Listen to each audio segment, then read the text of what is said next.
Hey, happy Agent Tip Day. So, what if you've written an amendment to address concerns and buyer and seller fully agree? You've covered all the bases as far as who is doing what, who is paying, when is it going to be done by, and a consequence if it doesn't get done. And then one party or the other backs out of the contract. This is something that almost happened last week. So I figured there's a really good way for you to cover yourself with this. I want to share. So I'm going to share my screen.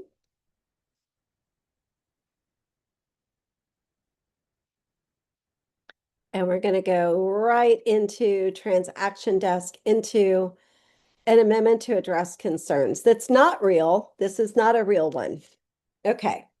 So in this particular amendment to address concerns, the seller at their expense is replacing the HVAC system no later than 5 days prior to closing. So we have a who, who's paying, doing what, and a when. And we even have the consequence. Should seller fail to complete this in the time frame agreed to above, buyer has the right but not the obligation to terminate and receive their earnest money back in full. Okay, so we've covered all our bases, right? Well, here's a base that didn't get covered. This is actually a situation that happened. We had a buyer who decided a day before closing, after the HVAC had been replaced, that the seller was paying for out of proceeds from the sale, that they weren't going to close. Now, it ended up closing. Let me just say that.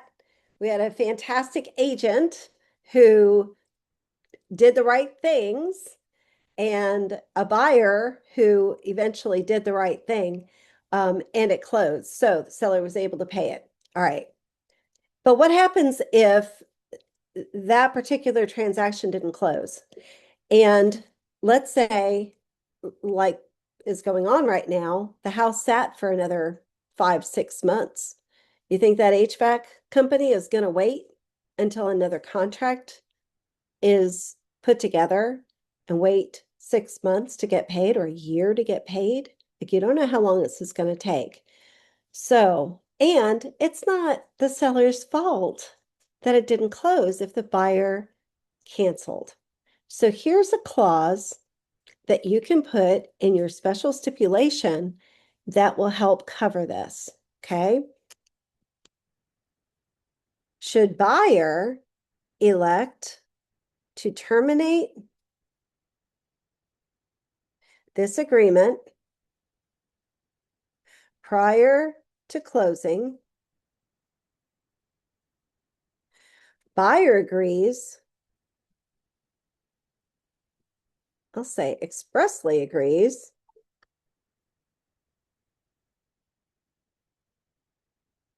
to pay seller. Let's say the HVAC system was going to cost $8,000. I mean, you could put the full 8,000 in there as a penalty, but if they didn't want to agree to that, it's probably likely that a judge may not enforce the full thing because obviously the seller is the one with the new HVAC system. So let's say half of it, $4,000 as a termination fee to cover the seller's partial, or to partially cover, let's say, to partially the seller's expense when they are unable to pay at a closing that is no longer taking place.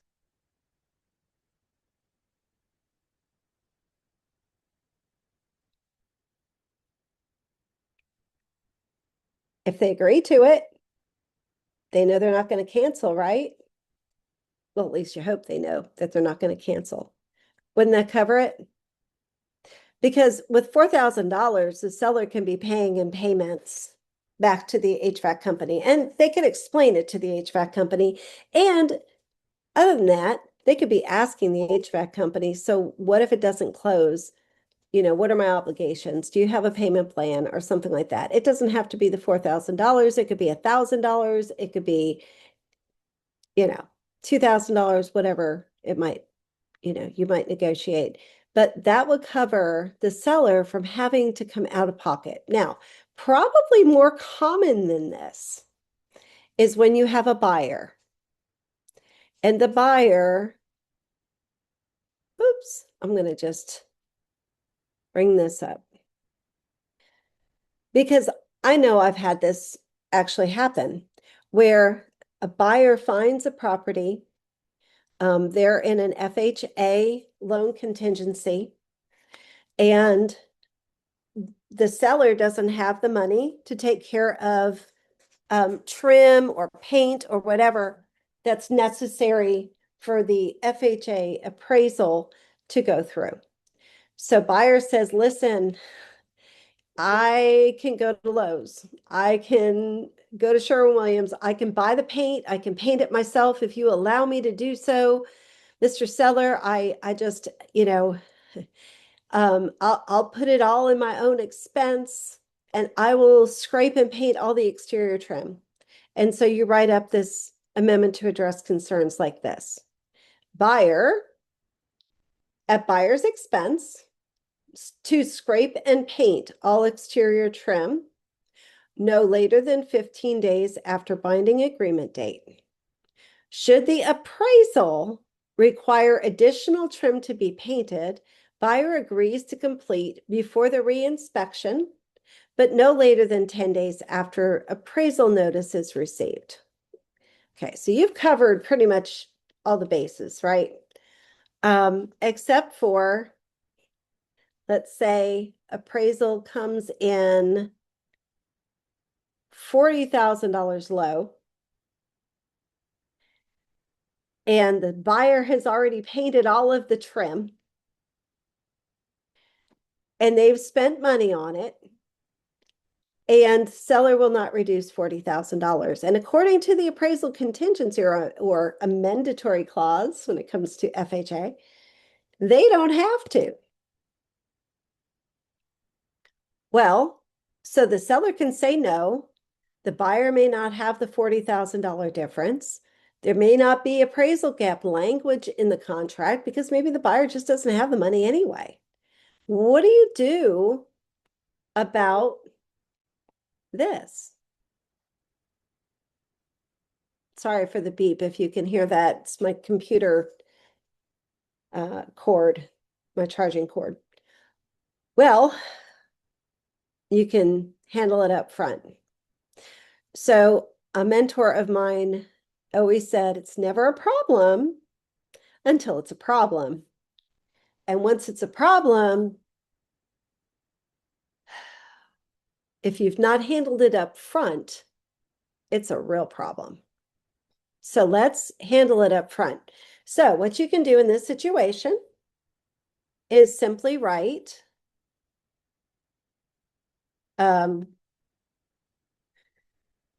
should this agreement fall through for any reason other than the fault of the buyer. In other words, if appraisal comes in low, if the buyer's gotten everything for the financing contingency in and it's not their fault, but their loan gets denied, pursuant to any and all contingencies, seller shall reimburse buyer for paint and improvements done, oops, to the property in the amount of, say, $1,500. And of course, it might be $800, it might be $500, it could be $100. It just depends on what it is. So now, because if the buyer has to back away and it's not their fault, and it's not them just saying, oh, well, I found a house that's better down the street, that's a different kind of falling apart. So, and maybe I should say terminate instead of fall through.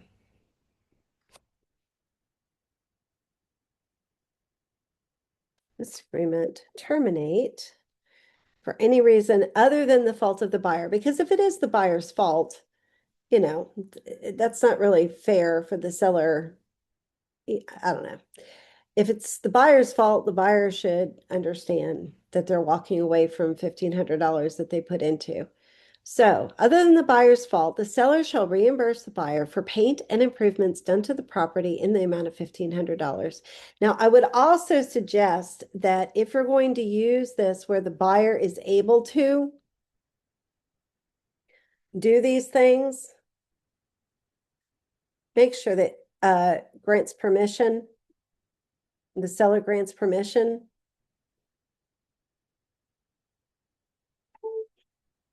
All liability for, oh,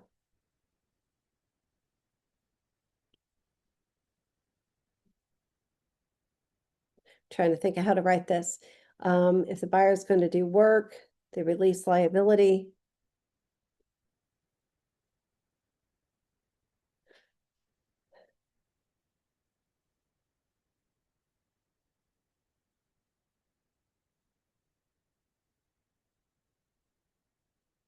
Buyer working at and on the premises. And I'm not 100% sure that's the right way to word that. But you definitely want the seller to grant permission to the buyer. You want to make sure that if the buyer does something to the property, that the buyer's liable for that, but the seller is protected. All right. So it just got a little bit more complicated, and there may be a special stipulation that talks about that. So maybe we should just check that. We can go back over here and check our special stipulations. Let's look at the index. Whoops. I just want to preview it.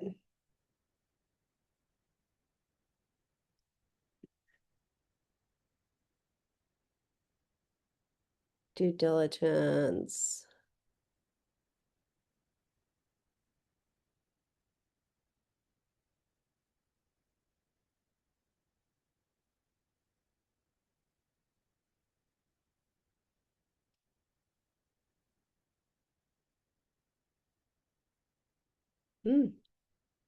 Doesn't even mention it.